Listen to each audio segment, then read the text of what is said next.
స్వేచ్ఛగా మాట్లాడే అవకాశాన్ని కల్పించాడు, సునిశ్చితంగా విమర్శించే హక్కు కల్పించాడు. ఈరోజు ఇక్కడ చిన్న చిన్న వ్యాపారాలు చేసుకుంటున్న చిరు వ్యాపారులు ఎవరైతే ఉన్నారో, మన పాఠశాలలు ఎవరైతే ఉన్నారో, మరి ఇళ్లలో కూర్చొని మీరంతా ఎవరైతే వింటూ ఉన్నారో, మీరందరూ కూడా తెలుసుకోవాల్సింది, బాబాసాహెబ్ డాక్టర్ అంబేద్కర్ మనకు జీవించే హక్కునిచ్చాడు. ఇగో నేను అది చాలా సామాన్యుడు. నా పేరు తలాయి ప్రకాష్, మాది 14 మైల్ గ్రామం. మా నాన్న చిరుద్యోగి, నేను చాలా చిరుద్యోగి, గవర్నమెంట్ ఎంప్లాయీ కూడా కాదు. నాకు 3 పిల్లలు. మరి నా జీతం చాలా చిన్న జీతం నేను, కానీ ఇక్కడ పార్లమెంట్, గుంటూరు పార్లమెంట్ నుంచి పోటీ చేయగలిగా నేను ఇక్కడ. అదే నేను టీడీపీ పార్టీలో ఉంటే, నేను వైసీపీ పార్టీలో ఉంటే, కాంగ్రెస్ పార్టీలో ఉంటే నేను ఎక్కడుండేవాడిని? ఏదో సెల్లో ఉన్నాడు, SC cell, BC cell, minority సెల్లో ఉన్నాడు. నన్ను సెల్లో బంధించేవాడు. కానీ బహుజన్ సమాజ్ పార్టీ నాడు పార్లమెంట్ అభ్యర్థిగా పోటీ చేసే అవకాశాన్ని కల్పించింది. మిత్రులారా, మీరెంతో మంది వింటూ ఉన్నారు. మీరందరూ కూడా మరి ఈరోజు బాబాసాహెబ్ డాక్టర్ అంబేద్కర్ ని స్ఫూర్తిగా తీసుకుని మరి పార్టీలోకి రావాలి. మరి మీరు అనుకోవచ్చు, బహుజన్ సమాజ్ పార్టీ ఎక్కడుంది, మాకు తెలియట్లేదు, మాకు కనబట్టలేదు, మీరు ఎక్కడున్నారు అనుకోవచ్చు. ఇక వాడవాడలో తిరుగుతూ ఉన్నాం, దగ్గర భారీ సభలు పెట్టాం. బహుజన్ సమాజ్ పార్టీ చాలా యాక్టివ్ గా పనిచేస్తుంది, కానీ కనబట్టలేదు. ఎందుకు కనబడుతుంది? పేపర్లు మనకి కాదు, జ్యోతి దమ్మున్న ఛానల్ పండు కాదు, మరి వార్తలు సంగ్రహించిన ఈనాడు ఛానల్ వంటి కాదు, మరి సాక్షి ఛానల్స్ మనమే కాదు. మనల్ని ఎందుకు చూపిస్తారు వాళ్ళు?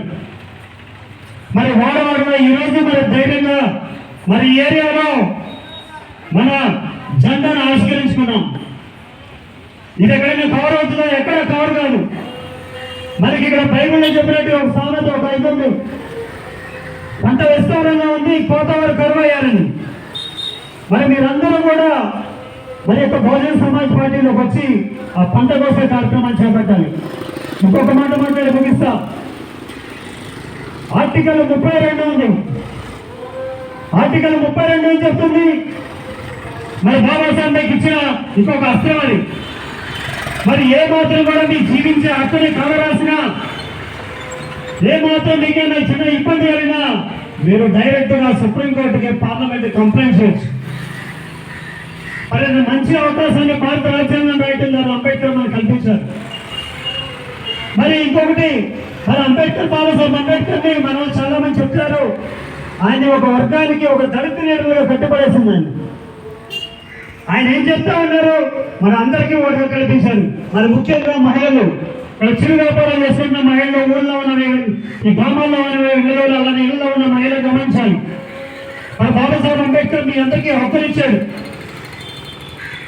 మరి మనిషిని, ఆడవాళ్ళని పనికిరాని వాళ్ళుగా, లేదా పిల్లలకనే యంత్రాలుగా, లేదన్నా అట్టంటే కుందేలుగా చేసింది.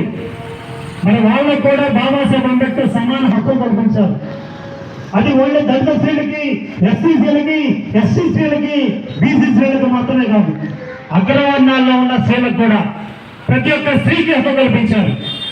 కానీ ఇక బాగానే మా అమ్మాయి అడిగింది, ఏంటి అది ఎవరు లేరు ఇక్కడ, ఏంటిది అని.